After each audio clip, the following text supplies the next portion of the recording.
berjanji. Saya berjanji. Menjadi pria sejati yang bertanggung jawab. Menjadi pria sejati yang bertanggung jawab. Lembut tapi tegas. Lembut tapi tegas. Dan setia. Dan setia. Sampai karakter Kristus menjadi nyata dalam hidup saya. Sampai karakter Kristus menjadi nyata dalam hidup saya. 1, 2, 3. Yes. Pria sejati. Yes, yes, yes. Berdoa buat 16 alumni Camp Pria Sejati modul pertama di Villa Hijau tanggal 17 sampai 19 Agustus 2020. Yes, yes, yes. Saya coba lagi bertanya sama Tuhan. Tuhan, hidup bijaksana itu apa sih maksudnya? Hidup bijaksana itu adalah kita suami bisa menempatkan diri di tengah kelemahan istri kita. Kita tidak menghakimin dia, kita tidak mencibir dia, tapi malah kita membantu dia supaya dia bisa keluar dari tingkat kesulitan. 1, 2, 3. Yes. Hiduplah bijaksana dengan istrimu sebagai kaum yang lebih lemah. Istri kita itu sebagai kaum yang lebih lemah, saudara. Kita sebagai kaum yang lebih kuat diwajibkan Tuhan untuk hidup bijaksana dengan istri kita. Saya minta hikmat sama Tuhan. Saya nggak suka pagi-pagi makan nasi gemuk. Saya suka makan mie ayam. Istri saya kebalik. Nggak suka pagi-pagi makan mie ayam, tapi makan nasi gemuk. Kalau saya beli mie, dia nggak makan. Tapi kalau saya beli nasi gemuk, saya nggak makan. Kayak buah si malakama, amin. Tapi saya coba belajar praktekkan 1 Petrus pasal 3 ayat 7. Saya mau hidup bijaksana. Saya beli mie, kami makan. Saya beli nasi gemuk kesukaan istri, kami makan sama-sama. Ternyata nasi gemuknya enak juga. Kita pria itu nggak terbiasa saja. Belum kita coba, kita sudah bilang nggak enak. Belum kita lakukan, kita sudah bilang nggak bisa. Akhirnya sampai saat ini, pagi saya malah nggak suka makan mie. Saya makan nasi gemuk kesukaan istri saya. Istri saya merasa terhibur loh, saudara. Wah, Pak, suami saya mulai perlahan-lahan. Saya lihat lagi dia nggak suka saya apa. Ternyata dia nggak suka saya kalau ngomongnya lekit. Lah, saya kan dididik papa yang tinggi ketegasan, rendah kelembutan. Saya nggak pernah marah istri, tapi ngomongnya lekit. Mama tuh mau mikir lah ya, wanita itu di mana-mana pakai rok. Cuman istri Christian Sun aja yang pakainya jeans terus. Wah, kalau ngomongnya lekit, saudara. Istri saya bilang, papa kok ngomong kayak gitu, aku sedih sekali loh, papa. Saya coba hidup bijaksana. Saya bilang, mama, ternyata mama pakai jeans lebih bagus daripada wanita pakai rok.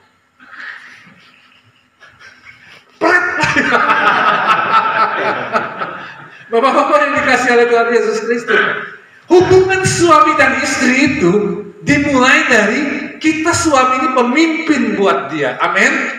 Jadi yang berubah diajarkan di Camp Pria Sejati, sesinya Pak Pantun Manulan besok, yang harus berubah itu kita pria terlebih dahulu. Amin. Kalau kita pria berubah, saudara, ketika saya berubah, saya harus hidup bijaksana sama istri saya. Istri saya sekarang lebih cantik, saudara. Ubannya hilang.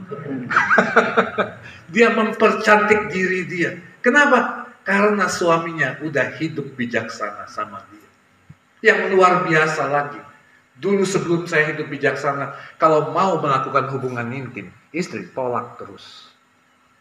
Enak aja, kalau butuh aja baik. Kalau nggak butuh nggak baik. Gak ada. Puasa. Tapi ketika saya hidup bijaksana, saudara, saya nggak nyenggol aja dia udah tahu, saudara. 1, 2, 3. Amin. Nah, hiduplah bijaksana dengan istri kita sebagai teman, sebagai kaum yang lebih lemah. Kekurangan dia. Ketika saya pacaran dengan istri saya tahu istri saya punya kekurangan dari A sampai Z. Tapi ketika masa pacaran, tai ayam pun rasa apa?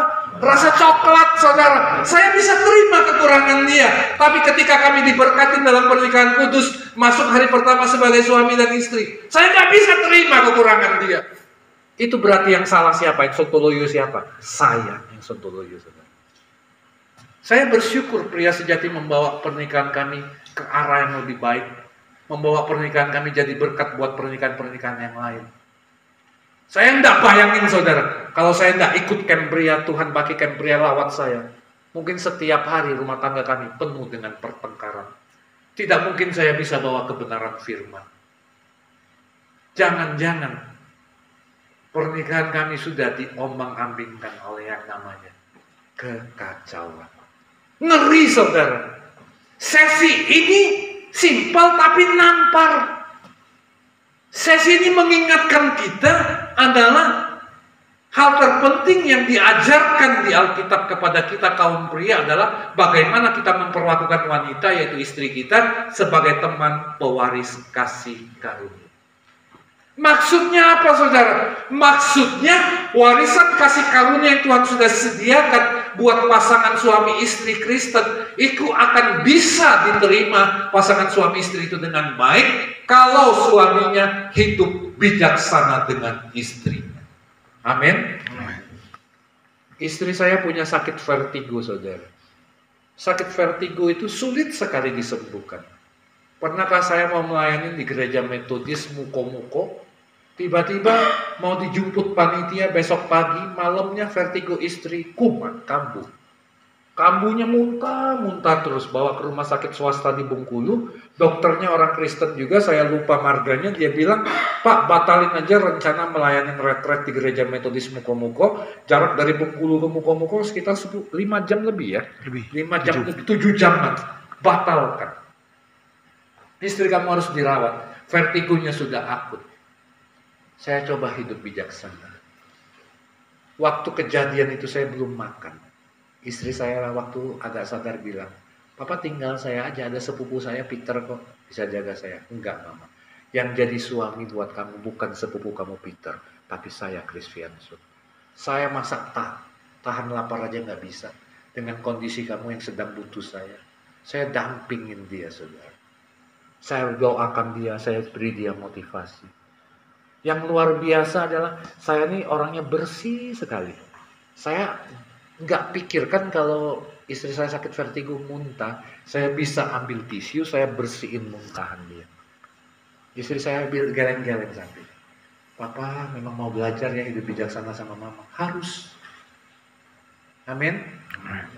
Wanita itu perhatikan saudara, kalau suaminya hidup bijaksana sama dia, wanita itu mainnya di perasaan, berarti perasaannya disenangkan. Amin. Sakit separah apapun juga, kalau suaminya menyenangkan dia, memberi motivasi yang baik buat dia, maka perasaan dia itu, kalau di dalam, kalau bisa dibuka hatinya, mekar saudara. Seperti bunga yang mekar saudara. Akhirnya sakit disembuhkan dalam nama Yesus. Amin. Saya sampai geleng-geleng saudara. Sejak kejadian itu saya katakan, Tuhan tolong supaya aku tidak lagi melakukan hal-hal yang tidak baik terhadap istri. Tapi apakah beres? Enggak.